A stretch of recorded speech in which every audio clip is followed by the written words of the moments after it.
이사야서 53장 6절에서 7절 말씀을 보도록 하겠습니다.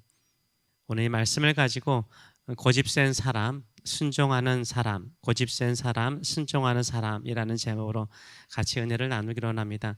오늘 본문에는 두 종류의 양이 나오고 있습니다. 한 종류의 양은 고집센 양이고 또 다른 양은 순응하는 양입니다. 우리의 지약을 표현할 때 고집센 양으로 오늘 본문은 표현하고 있습니다. 예수님께서 우리의 지약을 담당하시고 죽으시는 것을 순응하는 양으로 표현하고 있습니다. 우리의 지약은 무엇입니까? 6절의 말씀을 보게 되면 우리는 다 양 같아서 그릇 행하여 각기 제 길로 갔거늘 여호와께서는 우리 모두의 지약을 그에게 담당시키셨도다라고 말하고 있습니다. 우리의 지약을 어떻게 표현하고 있습니까?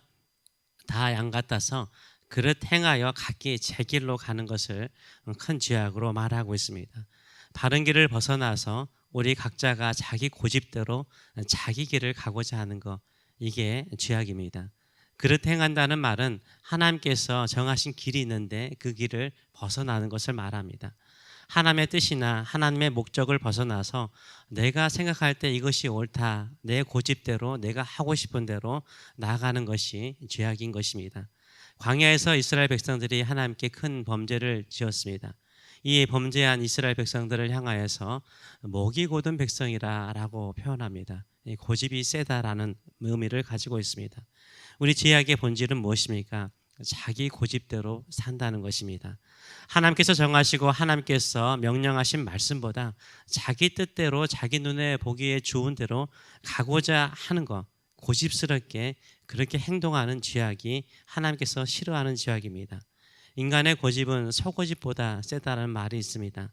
하나님께서도 감당할 수 없는 고집이 범죄한 인간의 고집입니다. 그래서 자기 고집 때문에 고생해요. 인생을 살아보시면 알겠지만 내 고집 때문에 고생해요. 그리고 내 고집 때문에 망하는 경우가 많습니다. 마치 불나방과 같습니다. 불나방은 뜨거운 불 속으로 무작정 돌진하죠. 불을 향해서 고집스럽게 돌진해요.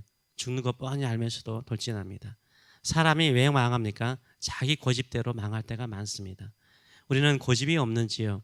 무엇을 고집스럽게 옳다라고 생각하고 돌진하고 있는지요? 그 길이 하나님의 말씀에 맞는지요? 하나님의 뜻이 확실한지요? 내 고집이 아닌지요? 내 뜻이 아닌지요? 내 욕망은 아닌지요? 제가 계속해서 에레미야서를 요새 읽고 있는데요. 에레미야서도 되게 길지 않습니까? 하나님께서 에레미야 선지자를 통해서 유다 백성들에게 너희들은 훈련의 과정이 좀 필요하다. 그냥 바벨론 왕 밑에서 눌려서 좀 한번 살아봐라. 그러면서 진정으로 너희의 마음과 심령을 정화시켜서 부드러운 마음을 가지고 하나님만 섬기도록 해라.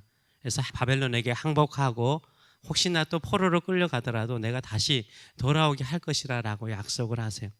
근데도 유다 백성은요, 하나님의 말씀을 듣지 않죠. 애굽을 의지하죠. 애굽 군대를 의지하고 애굽의 병거를 의지하고 수많은 우상들을요 성전 안에 세워요. 그리고 흰놈의 골짜기는 자기 자전까지 죽이면서까지 우상을 숭배하죠. 고집스럽게 자기의 살 길을 살려고 하다가 결국 다 망해버립니다. 다 망해버려요. 죽음의 길, 멸망의 길로 가게 됩니다. 최악의 고집은 하나님께서 감당하기 힘든 고집입니다. 우리는 다 양 같아서, 우리는 다 양 같아서, 우리 모두가 다 이런 고집이 있다는 거죠. 우리 모두가 다 이런 고집을 가지고 살 때가 있습니다. 이런 고집센 양을 위해서 우리 주님께서 죽으셨습니다. 이 고집센 양과 다른 양이 나옵니다. 바로 순응하는 양입니다. 메시아이신 예수님을 어떻게 오늘 본문은 표현하고 있습니까? 두 가지로 표현하고 있습니다. 7절의 말씀을 보게 되면 그가 곤욕을 당하여 괴로울 때도, 그 고통 중에 있을 때도 그의 입을 열지 아니하였으며 마치 도수장으로 끌려가는 어린 양과 털 깎는 자 앞에서 잠잠한 양같이 그의 입을 열지 아니하였도다라고 말하고 있어요. 예수님을 두 가지 양으로 표현하고 있습니다. 첫째는 도수장, 도살장으로 끌려가는 어린 양으로 표현하고 있어요. 둘째로는 털 깎는 자 앞에서 잠잠한 양으로 표현하고 있습니다.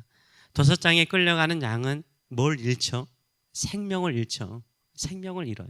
근데 글로 가요. 털 깎는 자 앞에서 잠잠한 양은 무엇을 잃죠? 그 털을 잃죠. 자기 몸을 보호하는 털을 잃어버립니다. 생명과 털을 잃어버리는데도 이 양은 잠잠하고 침묵합니다. 한마디로 말해서 생명과 모든 것을 잃어버림에 순응하고 침묵합니다. 예수님은 우리를 살리기 위해서 하나님 아버지께 순종하셨습니다. 순종하셨습니다. 생명을 달라고 말하면 생명을 주셨어요. 털을 달라고 말하면 잠잠히 털을 주셨습니다. 하나님의 뜻에 순응하셨습니다. 그리고 예수님도 다시 살아나셨고 우리를 다시 살리셨어요. 모든 것에서 우리를 살리셨습니다. 물론 이 세상의 삶에 순응하라는 말은 아닙니다. 이 세상의 유행에 순응하라는 말은 아닙니다. 이 세상의 죄악에 순응하라는 말이 아닙니다. 하나님의 뜻에, 하나님께서 이끄시는 그 길로 가는 것이 하나님의 뜻을 이루는 것이고 결국 나를 살리고 주변 사람들을 살리게 되는 것입니다. 하나님께서 나를 어디로 인도하시든지 그것이 곤욕이요 고통이요 순환일지라도 순응하는 자의 특징이 있습니다. 뭐죠? 말이 없어요. 말이 적습니다. 말을 많이 하면 우리도 실수를 많이 하지 않습니까? 말로 범죄하지 않는 거죠. 고난 중에 있을 때, 힘들 때는요, 사람들이 말로 범죄할 때가 참 많아요. 하나님의 뜻에 순종한 사람은요, 말이 없습니다. 말을 하기 시작하면 하나님, 저 하나님의 뜻대로 순종하겠습니다.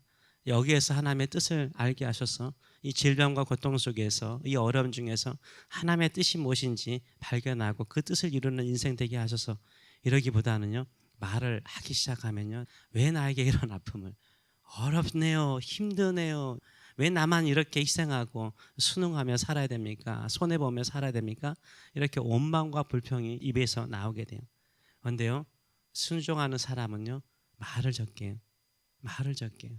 하나님께 순응하는 사람은 말을 적게 하고 있습니다. 우리 주님께서도 실질적으로 신문을 받으실 때도 말이 없어서 빌라도가 이상하게 여겼습니다. 여러분은 지금 어느 길을 걷고 있습니까? 내가 원하고 내가 가고 싶은 인생의 길을 고집스럽게 걸어가고 있습니까? 아니면 하나님의 선하신 뜻이 있음을 믿고 순응하며 살아가고 있습니까? 내 뜻대로 내 고집대로 되지 않는다고 입으로 불평하고 원망하며 죄를 짓고 있습니까? 아니면 침묵으로 하나님의 모든 뜻에, 하나님의 선하신 모든 뜻에 순응하고 있습니까? 우리 구주이신 예수께서 걸어가신 순종의 길, 주의 뜻에 모든 것을 맡기는 믿음의 길을 걸어가시는 저와 여러분 되시길 축원합니다. 예수님께서 겟세마네에서 기도하시는 모습을 각 복음서는 이렇게 표현하고 있습니다. 마태복음 26장 29절의 말씀을 보게 되면 조금 나아가 얼굴을 땅에 대시고, 예수님께서 겟세마네에서 기도하실 때는요, 얼굴을 땅에 대셨어요. 카톨릭 같은 이 아이콘에서 보게 되면 여기에 이렇게 동그랗게 있잖아요. 동그랗게 있는데 특별히 사도 요한을 표현할 때도 이렇게 동그랗게 표현을 합니다. 왜 그러신지 알죠? 땅을 대고 머리를 박고 기도하니까 여기가 뭐죠? 딱지가 된 거예요. 딱지가 멍이 든 겁니다. 그래서 보통 그렇게 표현하곤 합니다. 예수님께서 하신 기도 가운데 하나가 그거였어요.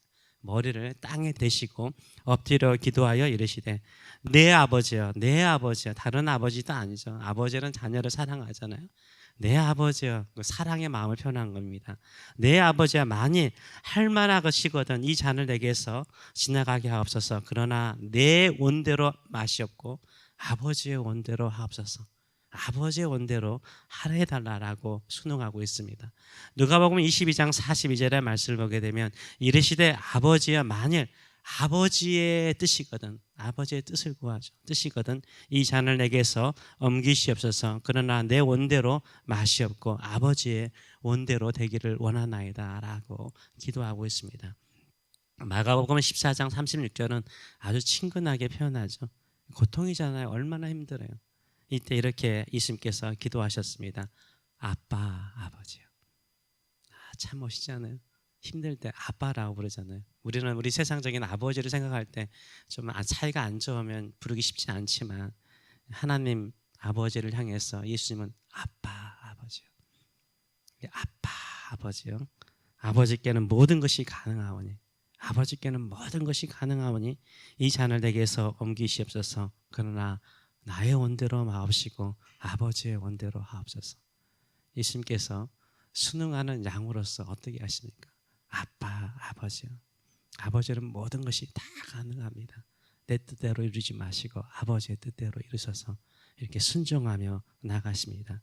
이게 우리 주님의 기도요 승리의 길이었고 부활을 향한 길이었습니다.